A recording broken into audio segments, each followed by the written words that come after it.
शुक्रान या रब्बी शुक्रान हदैत क़ल्बी। अस्सलामु अलैकुम वरहमतुल्लाहि वबरकातुह। शुरू करता हूँ अल्लाह के नाम से जो बड़ा मेहरबान निहायत रहम करम वाला है, बाबरकत वाला है। मेरे भाइयों, मैंने 2 साल पहले जब एम्बिडेन के अंदर में पैसा रखा था तो 4 महीने की स्कीम चल रही थी वहाँ पर, उसके अंदर में पैसे मैंने रखे थे। तो समझ लो पैसे रखने के बाद एक बार मुनाफा आया, फिर प्रॉब्लम वहाँ शुरू हो गई। उसके बाद आज तक 1 रुपया मेरे को मिला नहीं है। और वहाँ पे जो इन्वेस्टर है, हमारे जो साथी है, उनमें से कहीं लोगों ने एफआईआर किया है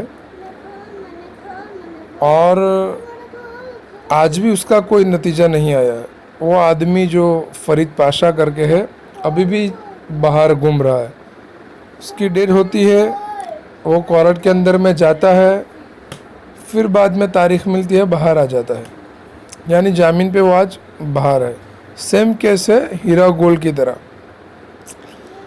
और न तो उसके पास कोई देने के लिए इतनी प्रॉपर्टी है और न तो इसके पास लिक्विड है। जैसा हीरे गोल्ड के पास अल्हम्दुलिल्लाह इतनी सारी प्रॉपर्टी है, उनके बिज़नेस दिखता है। यहाँ तक कि एम्बिडेन के अंदर में उनके ऑफिस भी भाड़े से है, किराए से है, ख़ुद के ऑफिस भी नहीं है इनके पास। और सिर्फ वो 5-15-20 करोड़ रुपया होगा, इससे ज़्यादा और कुछ नहीं है। तो अल्हम्दुलिल्लाह हमारा जो हीरा गोल्ड की जो कंपनी है, इसके पास तो देने के लिए सब कुछ है, जेन्युइन बिज़नेस है, उनका ऑफिस ख़ुद का है, बिज़नेस है, बिज़नेस दिखता है। मैं बेंगलोर के अंदर में गया था, उनको पूछा कि भाई आपका कोई बिज़नेस थे कि बस वो बिज़नेस आपको देखने का नहीं मिलेगा, लेकिन हमारा बिज़नेस चलता है।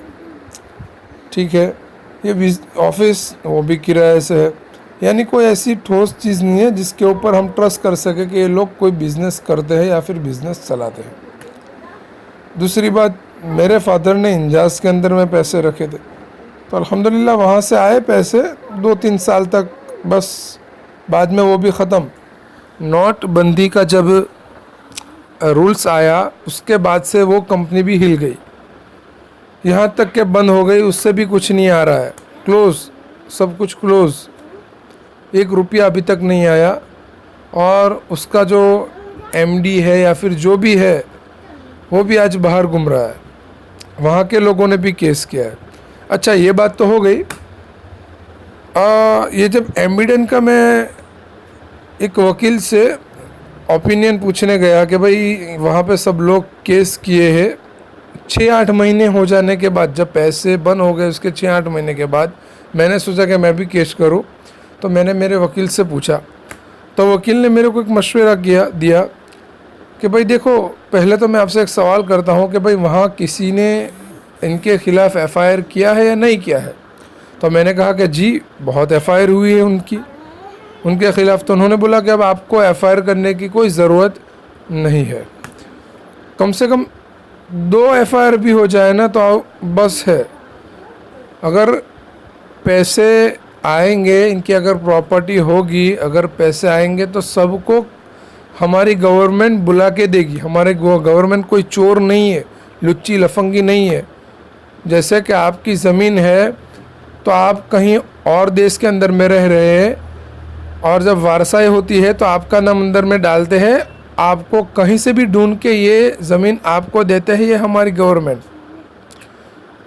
उसी तरह ये है, ये गवर्नमेंट आपको कहीं से भी ढूंढ के आपके पैसे आपको देगी। अब तो तीसरी बात उन्होंने ये समझाया कि मान लो कंपनी के अंदर में 1000 की प्रॉपर्टी है और एफआईआर है 200 करोड़ या 300 करोड़ की, तो बाकी के पैसे भी बचेंगे ना भाई। 700 करोड़ रुपये बचेंगे, 600 करोड़ रुपये बचेंगे, तो क्या ये 600 करोड़ भी उनको ही दे दिए जाएंगे? तो उन्होंने कहा नहीं, जिसने एफआईआर नहीं किए हैं इनको भी ये पैसे बराबर में बांटे जाएंगे, बराबर हिस्से में, यानी जिसका जितना अंदर में रोका हुआ है पैसा, उस हिसाब से सबको मिलेगा। तो एक बात क्लियर हो गई। और आज भी सब लोग ये बोलते हैं भाई एफआईआर करो, ये करो, वो करो। एफआईआर करने से कुछ नहीं जाएगा, बस टाइम बढ़ेगा और कुछ नहीं होगा। टाइम बढ़ेगा, 1 महीना लगेगा, उसकी जगह 1 महीना और बढ़ जाएगा और कुछ नहीं होगा। तो इसके अंदर में हमारा ही नुकसान है। तो सबसे यही गुजारिश करता हूँ भाई कि इंजाज के अंदर में मेरे फादर ने पैसे रोके थे, तकरीबन समझो 6-7 लाख रुपए उनके भी गए।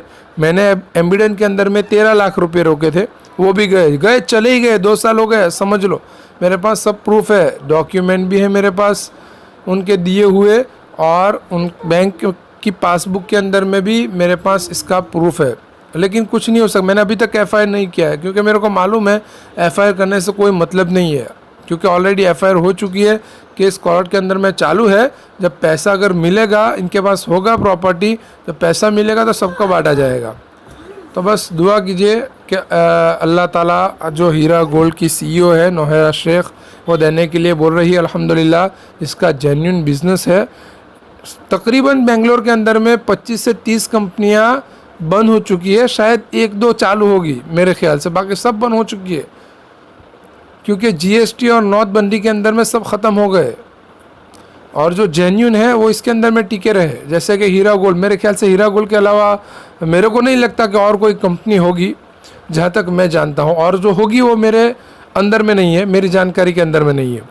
तो अल्हम्दुलिल्लाह इनकी इतनी प्रॉपर्टी है और लोगों को 15-15 सालों से पैसे मिल रहे हैं, तो ये पॉन्जी स्कीम नहीं हो सकती। तो सबको यही कहना मेरा मकसद है कि भाई आप इनको मौका दीजिए, क्योंकि शरीयत के ये पूरा मसला अगर शरीयत के अंदर में ले जाएंगे तो शरीयत भी यही कहेगी कि वो देने के लिए बोल रहे हैं, तो भाई आप उनको एक मौका दीजिए।